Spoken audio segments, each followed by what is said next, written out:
Hello, I'm Krista Kramer with the Idaho Assistive Technology Project. Welcome to our Communication Access series. This video is going to focus on assistive technology for people living with cognitive impairments.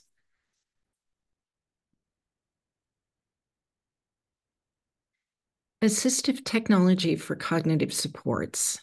There are a whole range of possibilities here.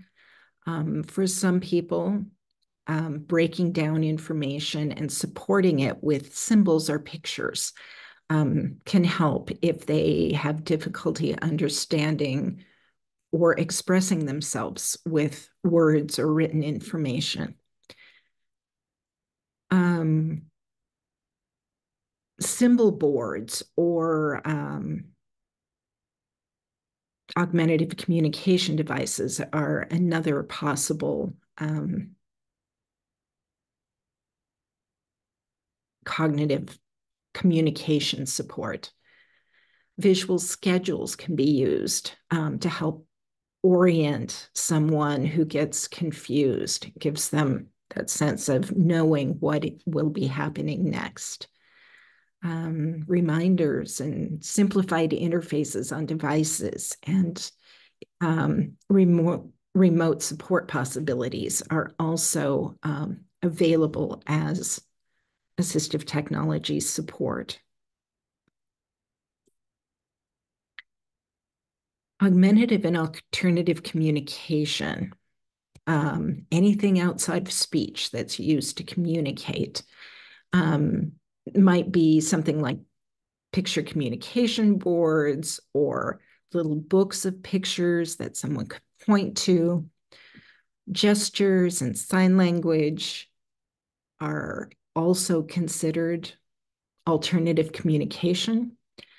Voice output buttons and speech generating devices all fall within that umbrella of AAC, augmentative and alternative communication. And look for our videos on this topic. There's lots more under that heading to explore. I wanted to share some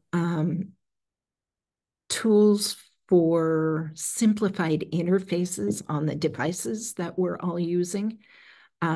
Telephones, smartphones, tablets, computers.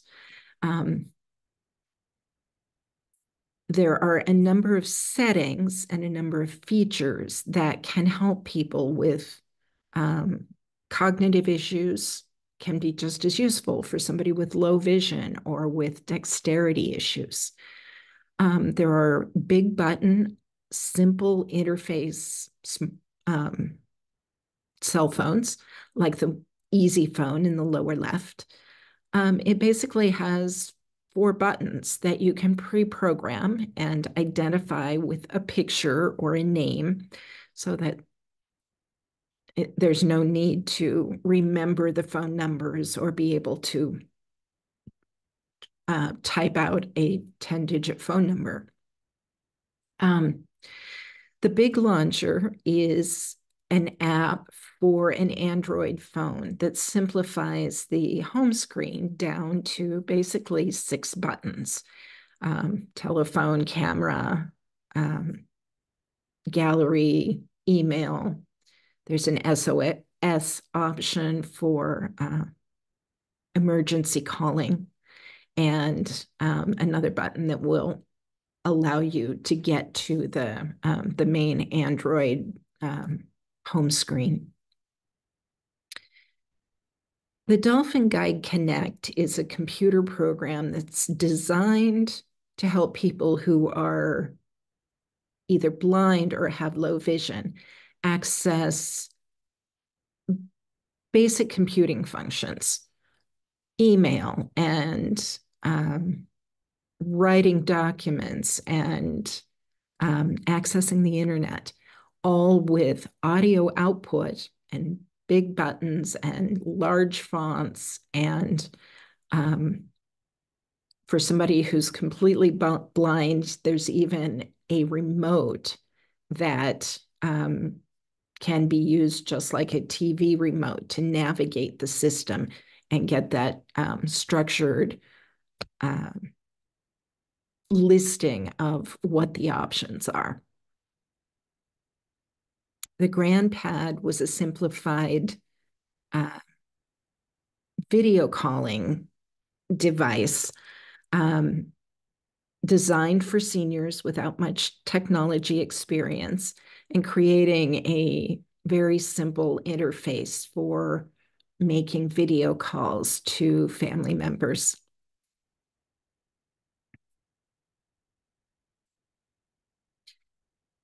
A brand new feature, it's only been out a few months now, on iPhones is called Assistive Access. And it converts the home screen interface into a much simpler set of options that can be determined by a caregiver and then password protected so that an individual with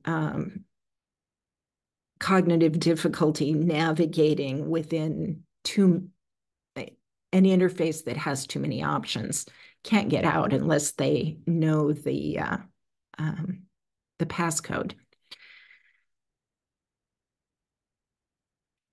And it's several of the apps have been designed to have much simpler interfaces when they're within assistive access. So phone calling, messages, the camera app, the music app, all have a big button version that simplifies the interface.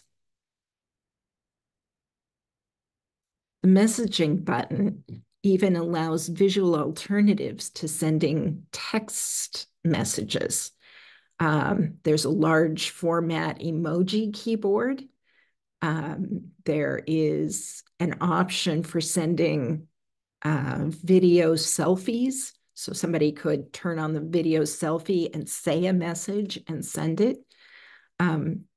Anyway, lots of fun options and could be a really useful situation for someone that would go scary places if they have free access to the internet.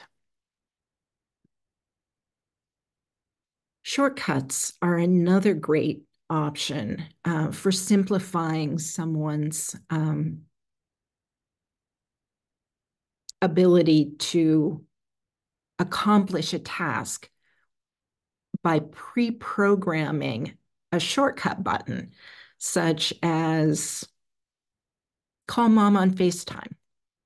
And rather than having to open the app and go to the right page in the app and find mom on the list, there's just a button that can be placed on the home screen or I believe within assistive access that would just create that one button touch to accomplish a whole task.